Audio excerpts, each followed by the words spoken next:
जीवन दुख में निकला, मेरे पिता पति चले गए, क्या चाहती हो? मैंने सुना है महादेव, जो आपसे मांगता है आप वो दे देते हो। हाँ हाँ, बोलो क्या चाहिए? क्या मुझे अगले जन्म में नारायण मिल सकते हैं? शंकर भगवान मुस्कुराकर बोले, क्यों नहीं मिल सकते? तुमने कार्तिक महीने में मेरे मंदिर में दीपदान किया है, एक लोटा जल समर्पित किया है, तुमने तुलसा महारानी का पूजन किया है और कार्तिक के आनंद का जीवन जिया है, इसलिए वर देता हूँ अगला जन्म जब तुम्हारा होगा, तुम्हारे लिए ही भगवान स्वयं नारायण द्वापर में कृष्ण अवतार लेकर आएंगे और तुम उनकी अर्धांगिनी सतभामा बनोगे।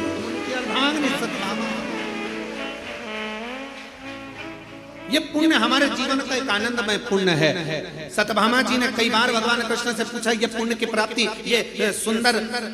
कल्प वृक्ष की प्राप्ति मुझे कैसे हो गई? तो भगवान ने कहा, तुमने 5 दिवसीय जो कार्तिक महीने का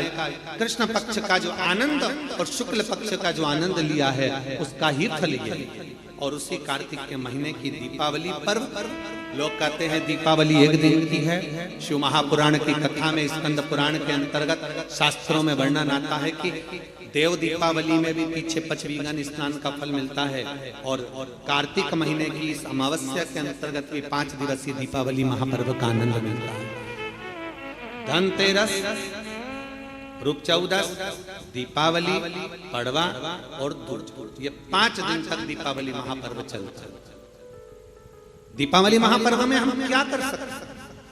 हम क्या भगवान को दे सकते हैं? अभी आपको कहा कि सारी दुनिया लक्ष्मी को चाहती है, पर लक्ष्मी से कोई पूछे कि तू क्या चाहता है, लक्ष्मी से कोई पूछे तुम क्या चाहती है, तो लक्ष्मी जी भी कह देगी, बस मैं इतना चाहती हूँ कि महादेव के प्रति, भगवान के चरणों के प्रति आपका विश्वास जहाँ पर बढ़ा, आपका विश्वास जहाँ प्रबल हुआ, लक्ष्मी जी कहती है वहां पर मैं हमेशा खड़ी हूँ और तुम्हारे घर में हर पल में। पूजन का विधान बताते हुए स्वयं शास्त्र वर्णन करता है हमारे यहाँ। धनतेरस के दिन की जो पूजन है, उस धनतेरस के दिन की पूजन में आप अपने घर में जितनी भी, अब लक्ष्मी की पूजन जब आप करें, दीपावली की पूजन करें, उसमें मुहूर्त देखिए, मनाना, मुहूर्त पूछिए, मनाना।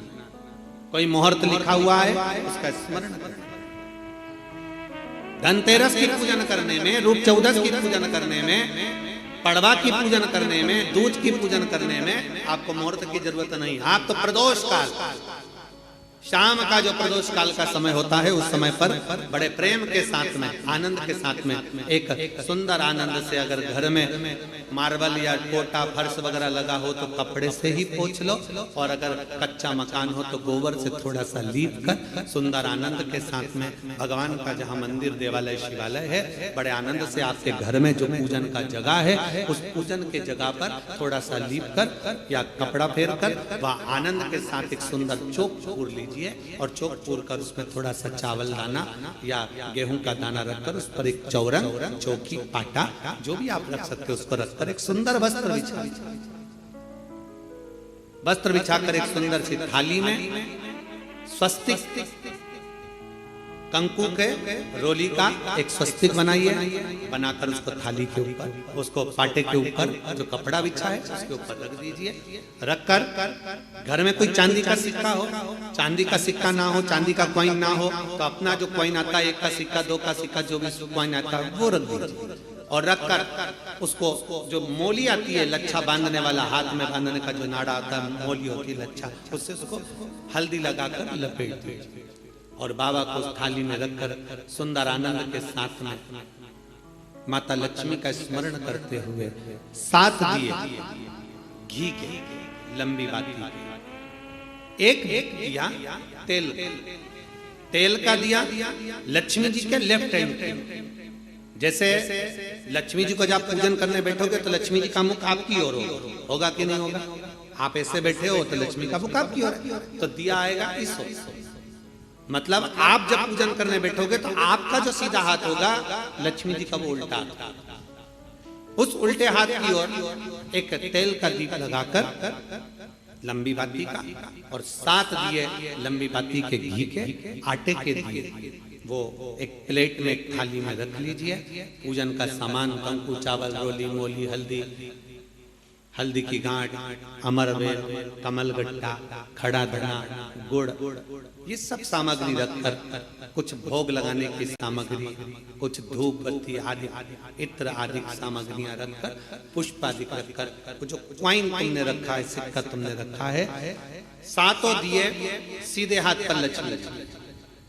7 दिए जो तुमने आटे के बनाए हैं उसमें लंबी बत्ती कर सीधे हाथ पर जलाए, उल्टे हाथ पर तेल का दिया जलाकर, पूजन की थाली में जो सामग्री रखी है जल का छींटा देकर, बड़े प्रेम के साथ वस्त्र समर्पित कर और रोली, चंदन, मोली, हल्दी जो भी है, मेहंदी आदि सब सामग्री समर्पित कर 5 अमरवेल के टुकड़े, 7 कमलगट्टा, 5 अमरवेल के टुकड़े, 7 कमलगट्टा, 5 हल्दी की गठान, ये सब अपने हाथों में लेकर माँ लक्ष्मी से प्रार्थना कर कुबेरेश्वर महादेव से विनती कर शिव की आराधना कर नारायण की आराधना कर दामोदर भगवान की आराधना कर माँ लक्ष्मी की आराधना कर दोनों हाथों से समर्पित कंकु, रौली उस सिक्के के ऊपर धीरे धीरे कर डाली, हल्दी धीरे धीरे कर उस पर डाली, और जो 7 दिए आप भोग लगाने के बाद, प्रसाद रखने के बाद में, फिर जब 7 दिए जो तुमने थाली में लिए हैं, प्लेट ले लिए हैं, उससे माता लक्ष्मी की आरती, कुबेरेश्वर महादेव का स्मरण कर आरती करिए। आरती रख दो, पर आरती को लेना नहीं, आरती भगवान की, भगवान को समझ, आरती झोली पसार कर माता लक्ष्मी से प्रार्थना करिए, माँ मैंने कुबेरेश्वर बाबा से विनय करी है, मैंने कुबेर भंडारी से विनय करी है, माँ आप नारायण के साथ, कुबेर के साथ, रिद्धि सिद्धि के साथ, गणेश जी महाराज के साथ आप मेरे घर में पधारिए, मेरे घर आप आइए, आपका निवास बनाइए, आप रुकिए। माँ हमें बहुत सारे अवगुण, हे लक्ष्मी माता, हे नारायण, हे शंकर, हे उघड़दानी, हे गणेश जी महाराज, हे रिद्धि सिद्धि, हे कुबेर, हमें बहुत अवगुण है, पर हे माँ हमने सुना है आपने शिव जी से जब वर मांगा था तो कहा था कि बाबा, शंकर भगवान से लक्ष्मी जी ने कहा था मैं जाने को तो चले जाऊं प्रत्येक मनुष्य के घर में, पर उसके घर में तो इतना अवगुण भरा हुआ है, इतने दोष भरे हुए हैं, इतना अपशब्द भरा हुआ है, इतने ताने भरे हुए, इतनी गालियां भरी हुई, इतना मन में खोट भरा हुआ है, मैं इनको कैसे लक्ष्मी प्रदान करूं, मैं इनको कैसे भंडार। तब माँ आपने तुरंत भगवान शंकर से कहा तो शिव जी ने कहा, लक्ष्मी जब आप शिव की साक्षी में किसी के घर में प्रवेश करो तो अवगुण मत देखना, उसके गुण देखकर प्रवेश कर जाओ। वो कहते हैं कि मेरे गिनियो ना अपराध लाडली, हमारे अवगुण ना गिने जाए। अभी कथा में आपको वर्णन किया था, कोई बहुत अच्छा है ना, बहुत अच्छा है ना, उसको ज्यादा घूर के नहीं देखना। कितना अच्छा व्यक्ति है ना, उसको ज्यादा घूर के मत देखो, घूर के मत देखो। क्यों? ज्यादा उसको घूर कर देखोगी तो उसमें अवगुण निकल जाएगा। तुम कुछ ना कुछ अवगुण निकाल लो कि कुछ ना कुछ दोष निकाल लो। और कोई व्यक्ति बहुत बुरा है ना, बहुत बुरा है, तुम्हें बहुत बुरा लगता है ना, थोड़ा उसको घूर कर देखो, अच्छे से देखना। अच्छे व्यक्ति को घूर कर मत देखो, बुरे व्यक्ति को घूर कर देखो, अच्छे से देखो, तो ये पक्का है उस बुरे व्यक्ति में भी कोई गुण निकल ही जाएगा, ये पक्का है। अच्छा है उसको ना देखिए, ज्यादा घूर कर ना देखिए। अच्छा है, हम ज्यादा देखेंगे ना, बहुत अच्छा होता है। प्रथम में तो जब एक दूसरे से प्रेम होता है, स्नेह होता है, तो कितने अच्छे लगते हैं। रात दिन बात करें, 24 घंटा बात करें, 8 घंटा बात करें, रात को 9 बजे से जो चालू हो तो 2 बजे तक बात करें, और फिर उनकी शादी हो जाए, फिर बात करें, फिर तो खूब लड़ी मर्दानी होता है, फिर जो युद्ध चालू हुआ वो फिर युद्ध चालू। शिव कथा कर रही है, भगवान शंकर की कथा कर रही है। जो जिसमें बहुत गुण है, बहुत अच्छा है, जो उसमें तुम ज्यादा घूर कर मत देखो, उसमें अवगुण निकल जाएगा। बहू पहले कितनी अच्छी लगती है, बहुत बढ़िया, सास कितनी अच्छी लगती है, वो सब अच्छे लगते हैं, फिर धीरे धीरे उसमें अवगुण निकलता जाता है। हमारी सास तो ऐसी है, हमारी बहू तो ऐसी है, अवगुण निकलता जाता है। पहले घूर करना देखिए, अच्छा है ना उसको ज्यादा घूर कर नहीं देखते, और बुरा है ना उसको घूर कर देखो, उसमें कुछ ना कुछ गुण जरूर देखो। बुरे व्यक्ति में अच्छाई जरूर होगी, ऐसा हो नहीं सकता कि कोई अच्छाई परमात्मा ना निकाली। शिव कथा कर रही है, सुंदर पवित्र चरित्र कर रहा है, भगवान के पावन चरित्र वर्णन कर रहा है। स्कंद पुराण में कार्तिक महत्तम वर्णन कर रहा है, और बड़े प्रेम से भगवान कह रहे हैं कि इस कार्तिक के महत्तम में, इस कार्तिक के महत्वता में आज आप सबने धनतेरस पूजन की महत्वता को जाना, और ये पूजन 5 दिन तक आप जिस जगह पर पहले दिन पूजन कर रहे हो धनतेरस की, जैसे आपने धनतेरस कुबेरेश्वर धाम की जो धनतेरस है वो 29 तारीख की रहेगी, रूप चौदस 30 तारीख की रहेगी, दीपावली जम के बोलो 31 तारीख की रहेगी, 31 अक्टूबर, गोवर्धन पूजन 1 तारीख, 1 नवंबर,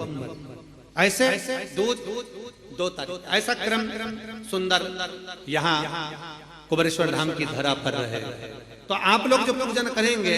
29 तारीख को धनतेरस की प्रदोष काल, कोई समय प्रदोष काल का देखकर बड़े प्रेम से लीप कर, चौकी रखकर, बड़े आनंद के साथ में कपड़ा बिछाकर, उस पर थाली रखकर सुंदर भाव के साथ धनतेरस की पूजन करो, और मेरे कुबेरेश्वर महादेव का स्मरण करो कुछ देर बैठकर, क्योंकि लक्ष्मी को भी और कुबेर को भी देने वाला अगर कोई है तो वो देव अधिदेव